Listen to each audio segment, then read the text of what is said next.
Hi YouTube, welcome in. It has been a few weeks since I've uploaded my last video, and I'm sure there's a few people that are wondering, where's the content at, what's going on, is the channel dead? No, not at all. There's nothing to fret about.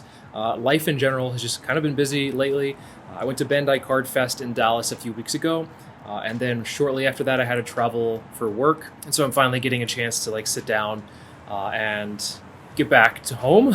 So I guess that's the main reason why there hasn't been any content. The second part of it is, since I've been traveling, I know PRB 2 came out, and I honestly haven't really had a chance to mess around with the new cards. There's a lot of really cool mechanics and new cards that have come out in PRB 2, which can reinvigorate some decks, and I'll do my best over the next couple of weeks to put out a couple of videos on some decks that I find interesting. But overall, in full transparency here, I think that I'm just a little bit tired of OP12, which would technically be OP 12.5 with PRB2. I'm definitely ready for OP 13. Very excited for all of the decks there. I think pretty much every leader that comes out in that set is viable. As a result, I'm really looking forward to that. So taking a few weeks to kind of just coast and relax a little bit, catch my footing from the traveling, and then hit the ground running really hard for OP 13. That being said, with this video, besides a channel update, I did want to talk a little bit about somebody's honking their horn really loud. Hopefully you guys hear that, and maybe I'm just not talking to myself here, but I want to talk about the overall Bandai Card Fest experience, because I think that in the moment people were really frustrated and they might have cooled off since then, but it has been a few weeks, and I think that there's still a lot of concerns with Bandai Card Fest that still need to be addressed for the next one. I've been to a few overall. At least from a community perspective, they seem to be very poorly ran. If you're going as a competitor, at least this year, the LCQ and Nats was very smooth. When I was in the LCQ, I didn't really have any issues as far as delays go, getting to matches or starting matches. We didn't have any repairings, thank God. And the overall day was very smooth. Same thing with Nats. Nats was maybe a little bit delayed by an hour or so, and I think that's because there was some people in line for merch trying to get over to Nats, and they were allowing them some time to get over there, but everything was running really smoothly. We didn't have to worry about delays or, once again, repairings, which, if you remember the LA Nats, the very first one, I think there was a few repairings and delayed by 3 or 4 hours, and we didn't get finished until like round 10, which was like 10 or 11 p.m. So we didn't have any issues like that this time around. So from a competitor aspect this time, great. But if you're going as just a general attendee in hopes of playing matches with friends inside events or getting exclusive merch or having things to do, there was really not much to offer, which was kind of the same thing for previous years in my experience. Now, maybe some people are satisfied with what they had to do or what they did there at the event. And on top of that, the merch line was really poorly ran, because I think there was a QR code that got leaked early, and so scalpers got their hands on it and were able to get merch well in advance, and so that left with not much left for everyone else, which is really unfortunate because not everybody lives in Dallas, so people have to travel, have to pay for flights, hotels, accommodations, and that doesn't come cheap. And when you do all of that and you go to this event expecting something and you leave empty-handed, it feels really bad. So I feel really bad for those people. And I'm sure that I mentioned this in my vlog that I was attempting to do, but I do think that this event is something that needs to be improved upon if they want continued success for the card game. Once again, the point of this video was to kind of give a little bit of a channel update, plus also plug some of that vlog footage that I ended up shooting. When I was in the LCQ and Nats, I didn't have time to really record anything, so I got some footage on the last day, which will probably just copy what I just said here in a bit, but I'm sure there's some more elaboration. So let's take a look at the footage, and hopefully you guys enjoy.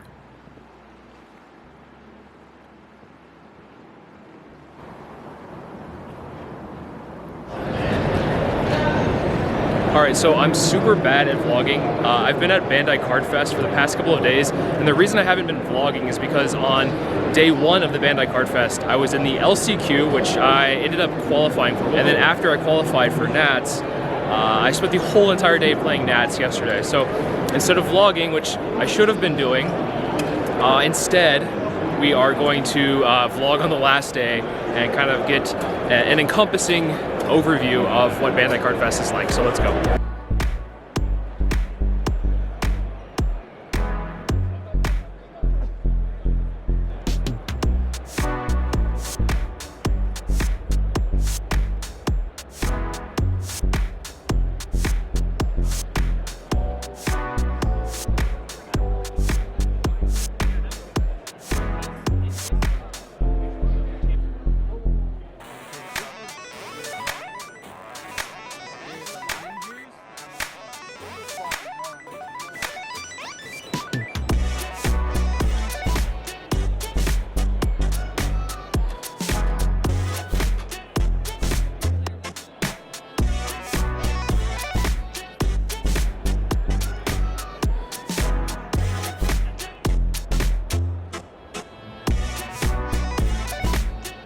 All right, so we picked up some pricing because I finished 284 at Nats. We got a couple of packs here, so we'll go ahead and open these bad boys up. Okay, we're gonna open this one first. We're looking for Zorajuro or Namis, but I have enough Namis. Okay, the two that I don't want. Cool. One more chance for Zorajuro. Shanks and Ulti. At least I got a playset of everything for that. And then finally, this is the pack that you get for participating in, I believe, Nats. So we get an Ace and a Rebecca. Sick. That's awesome, actually. The Rebecca is definitely going to be into the deck that I never play. We're getting near the end of the Bandai Card Fest here, and decided to sit down and just wrap up some thoughts of the overall fest. As you can see, there's not a lot of footage of just general stuff. The venue's rather small as far as events go. This one's definitely one where there's not a lot of things to do if you are a general attendee. That's the scope of at least what I understand here. So if you are a competitor, these events are pretty cool in the sense that you get some interesting prizing. Sometimes you get first access to gear. There was a lot of scalpers here, unfortunately, so most of the stuff that you could potentially get at these were gone within minutes.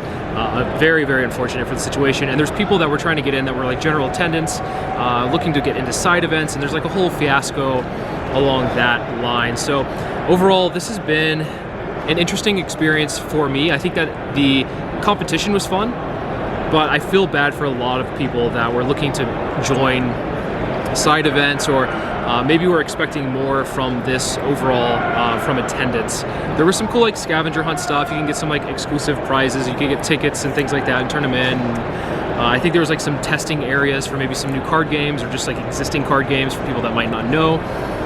But I think if you're looking to come to these, I think that Bandai, maybe it's not even Bandai's fault, it could be the tournament organizer, and to be honest, I don't know who is to blame, so I don't want to put the blame on the wrong team, but I think that there's a lot that needs to be fixed for these to be done well. I think the biggest problem they need to be able to fix here going forward for these events is the ticketing system in order to get some of the exclusive items for the event.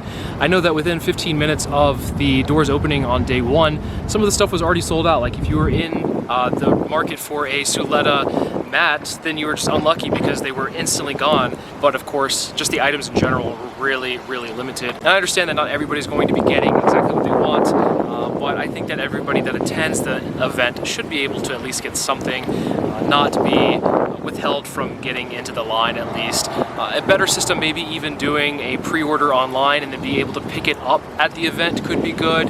I know that there's also a problem for competitors not being able to get the things they wanted because they needed to be able to get to the event in time, and as a result they couldn't get into the line and then get to the event in time. So I think there's these things that are logistical that can be solved. I don't know if there's enough care from the organization standpoint to solve them. Maybe there is, maybe there's not. I also have one more complaint, which I think is a little bit silly here, but this is more of just a personal problem than anything else, I suppose. But pricing for the LCQ to get into Nats, everyone that X2'd got the same amount of tickets. You got 11 prize tickets, which 11 prize tickets will get you one Dawn pack and one pack of OPO8, which I got the equivalent of basically like a top 8 at this thing, and not being able to get a cereal or something more prestigious to show off hurt just a little bit, which I think in the previous years, at least last year's LCQ, they definitely did provide the same regional pricing.